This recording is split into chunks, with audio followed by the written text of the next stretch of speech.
प्यारे दोस्तों, आपका स्वागत है डायमंड रिंग चैनल में इंग्लिश सीखने के लिए। दोस्तों, अगर आप मेरे चैनल पर नए हैं तो सबसे पहले मेरे चैनल को सब्सक्राइब कर लीजिए, क्योंकि इस प्रकार का ढेर सारा कंटेंट आपके लिए लेकर के आने वाला हूं जो आपको इंग्लिश सीखने में मदद करेगा। तो चलिए बिना देर के इस कहानी को पढ़ना शुरू करते हैं और इंग्लिश सीखते हैं। दोस्तों, इस कहानी का टाइटल क्या है दोस्तों? The milkmaid and her pail. क्या है दोस्तों? The milkmaid and her pail. Milkmaid means होता है दोस्तों दूध वाली कह सकते हैं या ग्वालन कह सकते हैं। क्या कह सकते हैं? मिल्क मैड मीन्स में दोस्तों ये ग्वालन या इसे दूध वाली भी कह सकते हैं। And her pail, her means होता है उस, और हर पेल, और उसकी क्या है? बाल्टी। पेल मीन्स होता है दोस्तों बाल्टी। ये दूध वाली और इसके बाल्टी की कहानी है, बहुत रोमांचक कहानी है दोस्तों। तो इस कहानी को आप अंत तक देखिएगा, बहुत मजा आने वाला है। तो चलिए बिना देर के उस कहानी को पढ़ना शुरू करते हैं।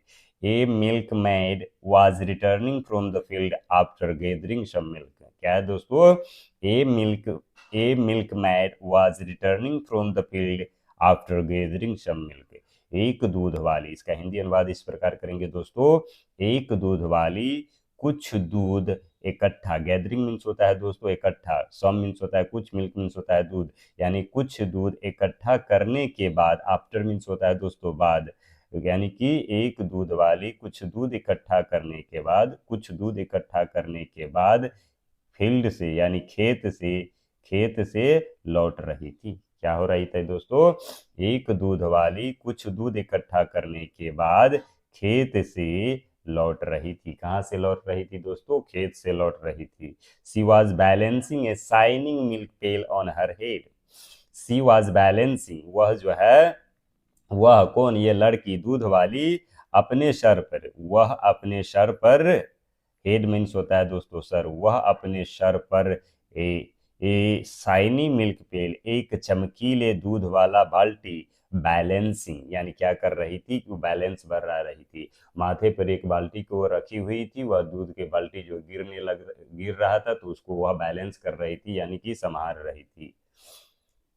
The pale was full of milk and was very happy. क्या था दोस्तों? जो पेल था यानी कि बाल्टी था, यहाँ पिक्चर में आप देख सकते हैं, वह पेल जो था क्या था? फुल ऑफ मिल्क, दूधों से भरा हुआ था। क्या था? ये बाल्टी जो है दूध से लबालब भरा हुआ था। एंड वॉज वेरी हैप्पी, और क्या था दोस्तों? बहुत भारी था। जो भरा होगा तो भारी होगा ही, यह स्वाभाविक है। एज सी वॉकड अलोंग, जैसे ही वह आगे बढ़ी, जैसे जैसे वह आगे बढ़ी, अलोंग से मैंने होता है दोस्तों जैसे जैसे वह आगे बढ़ी। एज यू वॉकड अलोंग, जैसे जैसे, एज मीन्स होता है दोस्तों जैसे जैसे वह आगे बढ़ी दूध लेकर के। सी कैलकुलेटेड, वह क्या की? कैलकुलेटेड की यानी हिसाब लगाई। क्या की? माथा पर दूध ली हुई थी और हिसाब लगाने लगी। क्या करने लगी? हिसाब लगाने लगी। what she would do with the money she got from selling milk। क्या कही वह उस मनी के साथ क्या करेगी? वह उस मनी के साथ क्या करेगी जो वह गॉट फ्रॉम सेलिंग मिल्क, जो वह क्या से प्राप्त की है? दूध बेचने के बाद प्राप्त की।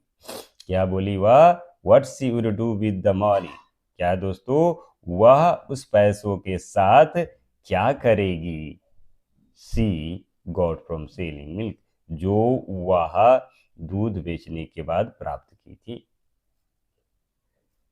वह सोच रही थी कि जो दूध बेचने के बाद वह सोच रही थी, क्या सोच रही थी वो लड़की? What she would do with the money, उस पैसों के साथ वह क्या करेगी? She got from selling milk, वह दूध बेचने से जो प्राप्त पैसा होगा उसके साथ क्या करेगी, इसके विषय में यह लड़की सोच रही थी। सी बिगैन ड्रीमिंग, क्या कर दी लड़की? सी बिगैन ड्रीमिंग, वह स्वप्न देखना शुरू कर दी थी। बिगैन मीन्स होता है शुरू करना, ड्रीमिंग मीन्स होता है दोस्तों स्वप्न। वह स्वप्न देखना शुरू कर दी। The milk would surely produce butter, वह क्या सोच रही थी कि दूध जो है बटर उत्पाद निश्चित ही करेगी। श्योरली मीन्स होता है निश्चित, अब प्रोड्यूस माने उत्पाद करना। क्या करेगी? दूध जो है बटर निश्चित ही देगी, वह सोच रही थी। I will sell butter and buy eggs, वह क्या सोचने लगी? आई विल सेल बटर, मैं जो है बटर को बेच दूंगी। यहाँ पर विल लगा हुआ है दोस्तों, आई विल, यहाँ क्या लगा हुआ है? I will sell the butter, मैं क्या करूंगी? मक्खन को बेच दूंगी। एंड बाय एग्स, और क्या कर लूंगी? और क्या खरीद लूंगी दोस्तों, अंडे खरीद लूंगी। वेन दे हैच, यानी वेन दे हैच यानी जब वे हैच हो जाएंगे, अंडा निकल जाएंगे, I will sell the chicken. अंडा निकलने के बाद क्या होगा दोस्तों, उसमें बच्चा आएगा, चिकन आएगा, I will sell the chicken, तब क्या करूंगी, उस चिकन को भी बेच दूंगी।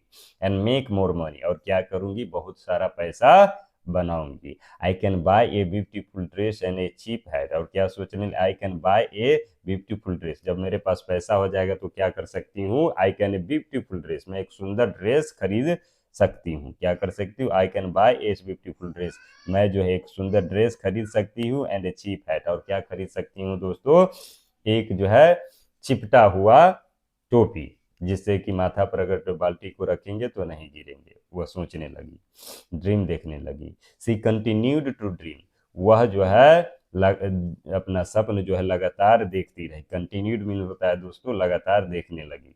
Everyone would look at my dress and hat, क्या सोचने लगी कि प्रत्येक आदमी मेरे ड्रेस पर, मेरे पोशाक पर और मेरे टोपी पर देखेगा। वो सोचने लगी कि जब मैं ऐसा ऐसा कपड़ा पहनूंगी तो सारा आदमी हम पर ही देखेगा।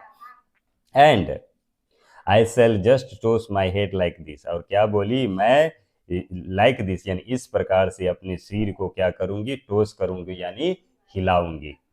टोस मीन्स होता है दोस्तों फेंकना, उछालना या हिलाऊंगी। She tossed her head in pride, क्या कि वह जो है सपना देखते देखते वह जो है प्राइड में, प्राइड मीन्स होता है दोस्तों घमंडी में, अपने सर को क्या कर दी, टोस्ट कर दी, हिला दी। क्या हो गया उसके बाद दोस्तों, and fall down fell the pail of milk, क्या हो गया दोस्तों, जो है down fell the milk of pail, और क्या हो गया दोस्तों, यहाँ देखिए आप, tossed her head in pride, वह अपने जो है यानी कि घमंड में अपने सर को हिलाई। And down fail fell off milk, क्या हुआ जो है दोस्तों, दूध से भरा हुआ जो बाल्टी था, फेल डाउन यानी नीचे गिर गया। The milk made wash the milk spell all over the ground in horror, क्या हुआ, जो दूध वाली थी, क्या की चिंता से यानी कि हॉरर यानी डर से, ground all over the ground spill यानी कि पूरे धरती पर जो दूध जो छिड़काया हुआ था, गिरा हुआ था, बहा हुआ, तो उसको देखने लगी। इस कहानी का मोरल क्या है दोस्तों, do not count your chicken before they hatch, यानी कि जो है आपको नहीं गिनना चाहिए, किसको, चिकन को, बिफोर दे हैच, जब तक कि वह अंडा फूट करके बाहर नहीं, यानी कोई भी काम आप कर रहे हैं, इसका कहने का अर्थ क्या है, यह मुहावरा है कि कोई भी काम करने से पहले उसका ये भविष्यवाणी नहीं करना चाहिए कि ये हो जाने के बाद ये करेंगे, ये हो जाने के बाद ये होंगे। Thanks for watching my dear English learner.